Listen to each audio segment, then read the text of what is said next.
Hello! Well, right now I'm having a problem with my electric Renault Zoe car.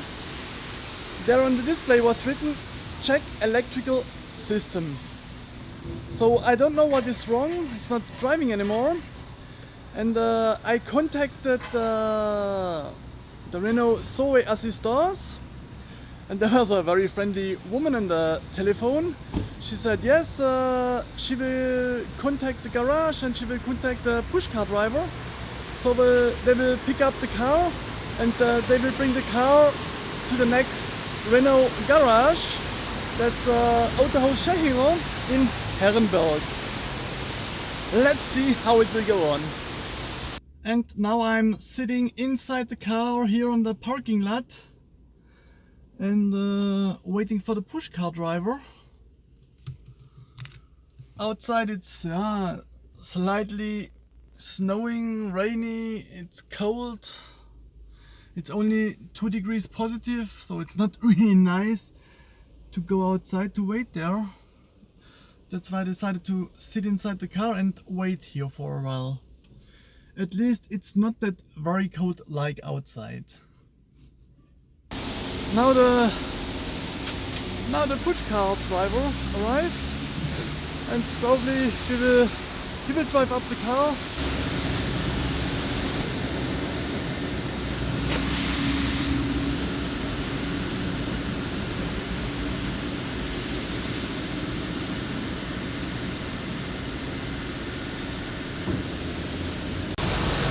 Now the car is loaded, and they need to fix it that it will not fall down.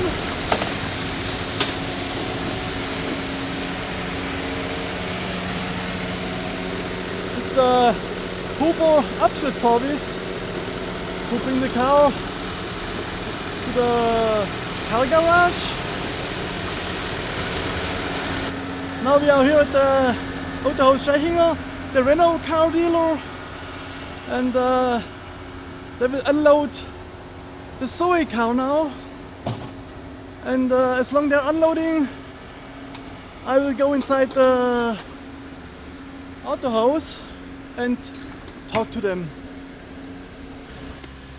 Now I can leave my Renault Zoe here at the car dealer at the garage Schechinger. And as a replacement car, I can have this one. That's almost brand new Renault Kadjar. Well, it's unfortunately it's a gasoline car. I'm not really satisfied with that car, but they said they don't have an electric car for rent. So I need to get this one. I'm not contented with that, especially I need to pay the gasoline. That's very, very expensive gasoline. Well, it's an almost brand new car with 562 kilometers on the meter. So almost brand new. So now I'm driving with the gasoline car Renault Kadjar. Well, it's not a high-class car, and it's gasoline. It's very noisy and it needs expensive gasoline. Yeah, it's manual gears, and the Renault Assistance will pay for that car. And here with this car I need to pay the expensive gasoline. Let's say it's consuming 7 liters per 100 kilometers. How much is it right now? €1.40 per liter. And the electricity, that's most of the time for free. Not always, but most of the time. And if it's not for free, it's still very cheap compared to the gasoline. And now I need to pay the battery rent. I need to pay the expensive electric car, and I need to pay additionally gasoline. I don't know, that's somehow not a good deal, isn't it? Just write me in the comments below what do you think about that. And I'm pretty sure my wife will fight me if I come home that we need to pay the expensive battery rent and we need to pay the expensive gasoline.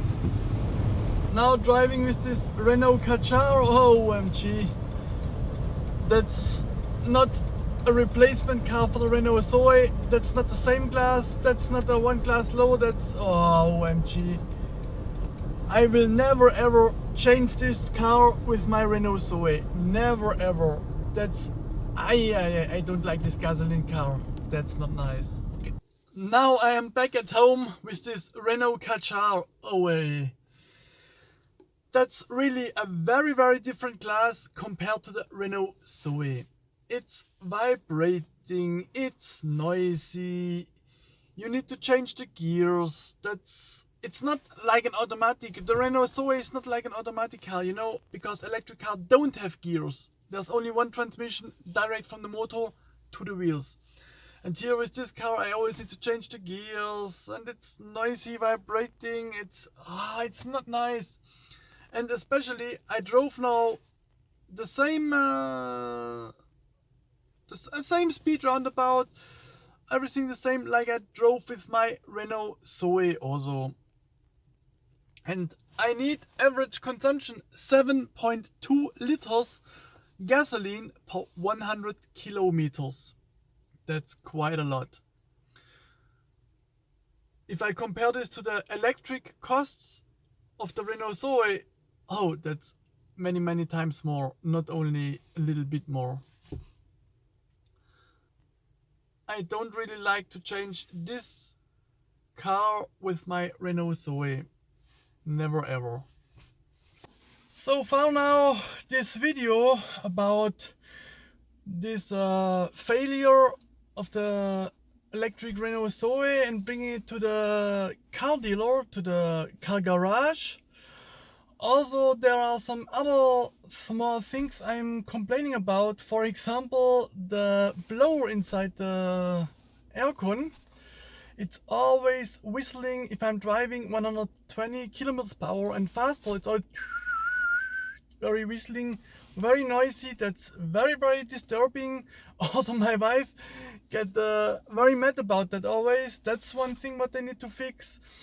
Also, there is no alarming on the seat of the passenger beside me, the passenger seat. There's not alarming if you're not fastening the seatbelt, so means to say the seat is not recognizing that somebody is sitting there. Especially that's very dangerous if you have an accident and the airbag will not start because the seat thinks nobody is sitting there, so the seat is not starting. That's somehow a dangerous thing, you know. That's also what I need to fix, and yeah, some other small issues. Okay, so far now, thank you for watching this video. Don't forget to subscribe.